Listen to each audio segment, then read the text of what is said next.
Let's see. I really want to hear Catholic traditionalist. Personally, this one ought to be interesting. Let's go to 10 after this one, though. Okay. Claims that he can get, or they can get Matt to prove that God exists by asking a few questions. I hope they define God, because if all they're going to do is define God as my bottle of Coke Zero, I already acknowledge it exists. How are we doing, Catholic traditionalists? Hit us up, CT. What you got? Hello. How you doing? Hello. Can everybody? All right. Yeah, we can hear you. Can you hear us? Okay, great. Okay. Yeah. You got some questions. What do you got? Matt, is with regards to does he agree that conceptualization of logical reasoning takes place in the mind? I have no reason to think conceptualization can take place anywhere other than the mind. Did you say it can take place anywhere other than the mind? I said I have no reason to think that conceptualization can take place anywhere other than a mind. As far as I know, by definition, conceptualizing requires a mind. Yes. Okay, great. Thank you. So, great. So, but you assume that what you're experiencing is actual, that it's true? No, I don't assume that what I'm experiencing, my understanding of my experience is true, because I know that my experiences are not always true. There's optical illusions and other things.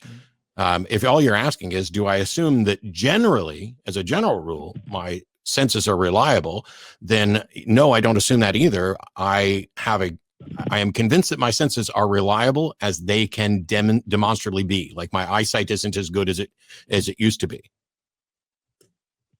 But we can measure that. So, okay. Do you assume that you're speaking to me right now? No, I was not speaking to you at the moment that you said right now, but as I'm speaking to you right now, yes. Yeah, I mean, are we having a conversation? Do you assume we're having? I don't know. I'm speaking to you. I answered that question. So you're assuming that, correct? I'm not assuming it. I know that I am speaking to you. Oh, so then you're claiming that you know that what you're experiencing is true. Is that your position? No, I'm not. So I'm saying I am aware. I know. I am cognizant of the fact that I am uttering forth words directed at you. What's the point? So, you keep going to that word, I went to that word exactly one time, and I didn't use it. I didn't use the word know in a sense of epistemology, but in the sense of awareness, which I explained when I went to this. Have you got a fucking flow chart in front of you that you're consulting where you're going to try to trap me because you're failing? Yeah. Do you even lift, bro? No, I just want to make sure that your position is that what you're experiencing, or what you claim to be experiencing, that you know that it's actual and it's real. Is that your position? Oh, okay. No. Okay, so are you assuming that it's actual and real, even though you don't know? Am I assuming that what? See, you are so unclear. What is it that you think I'm assuming? What? I thought you were just going to ask me a series of questions. Yeah. Well, I am asking you, and you say it's yes, but they're so you haven't defined terms, and you're so sloppy that it's not even clear what the subject is. Yeah. So let's do this. Holy shit! You're not even fucking listening. Go ahead, please.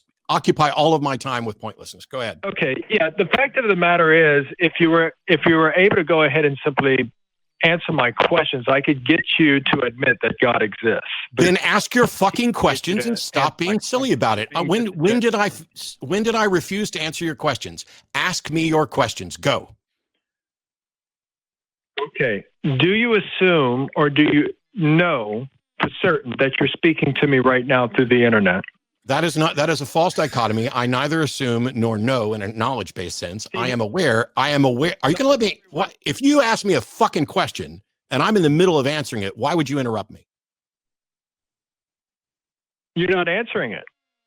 I'm answering. So the fact that hey, let me ask you this, caller. When did you stop beating your spouse?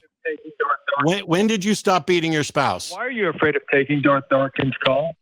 I'm not afraid of Darth Dawkins or anybody. Are you going to ask me a question and get the answer or not? You're afraid of him. Okay. Because every time he calls... If you're so good at reading my fucking mind, why would you need to ask me questions? And why couldn't you come up with questions that you could ask me in a way that was useful? I'm not afraid of Darth Dawkins or anybody. What I am afraid is wasting my audience's time. And with you sloppy thinkers asking sloppy questions, that's a waste of their time. So ask the questions. I will give you the answers. And let's get on to proving that God exists. Okay, why won't you take Darth Dawkins' call, Matt?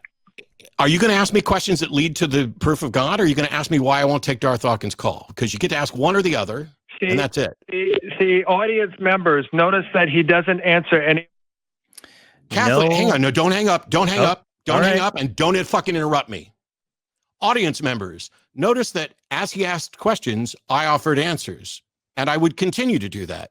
But notice that this person seems to be a tool for someone else who has frequently in the past called the show, and I had in fact interacted with, but we no longer allow because it's a waste of time. So caller, are you going to ask me the questions that prove that God exists, or are you here to suck my dick to try to get me to pay attention to your soy boy friend Darth? You need to... You're off mute. If you're going to have a conversation. I'm waiting for you. Because you and, well, not necessarily you, but your other friends like to pretend like soy boy is some sort of an insult. So are you here to shill for Darth Dawkins, or are you going to ask me the questions about God? Because one of them is relevant to the show, and the other one shows that you are just as useless as the person you're shilling for. So which is it? Watch your language, because you're speaking to a Christian. Hey, hang on. I don't ever have to watch my fucking language around any fucking buddy, irrespective of what they believe. How dare you suggest that I have to speak to you in a certain way? Are you afraid to have a conversation with me just because I used harsh words? You need to promise me that you're not going to use vulgar... I don't need to promise you shit. Fuck you, fuck your God, fuck your arguments, fuck everything. Are you going to ask me the questions, or are we going to move on? Answering my I think he's afraid to ask the questions. You're terrified to ask me the questions because you are not nearly as clever as you think you are. You coward, bring it on. Oh, I think he hung up.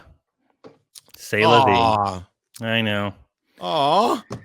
I thought you were going to prove God. I thought proving God was the important thing. Here's the reason why I did all that, by the way, for the people who don't know. I already posted a video about this the other day.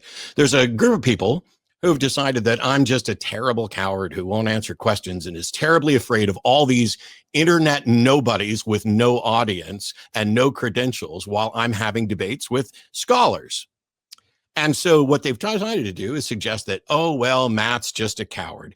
And so if I can just call in and ask Matt these very specific questions, I can prove God. Well, the point of those questions, as sloppily phrased as they are, was to suggest that I believe something that I do not have a justification for. And if they would have started the call by saying, Matt, are there things that you believe that you don't have a justification for?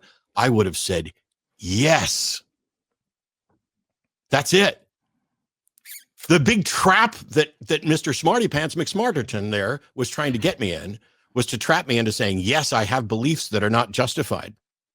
Congratulations. If you guys were smart enough to ask the right question, you could have had your answer instantly.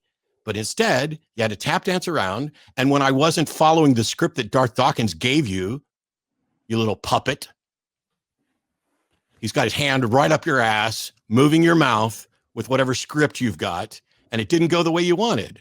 So now all of a sudden it's Matt's afraid of Darth. Matt's not afraid of anybody. What Matt's afraid of is wasting the audience's time. So let's not.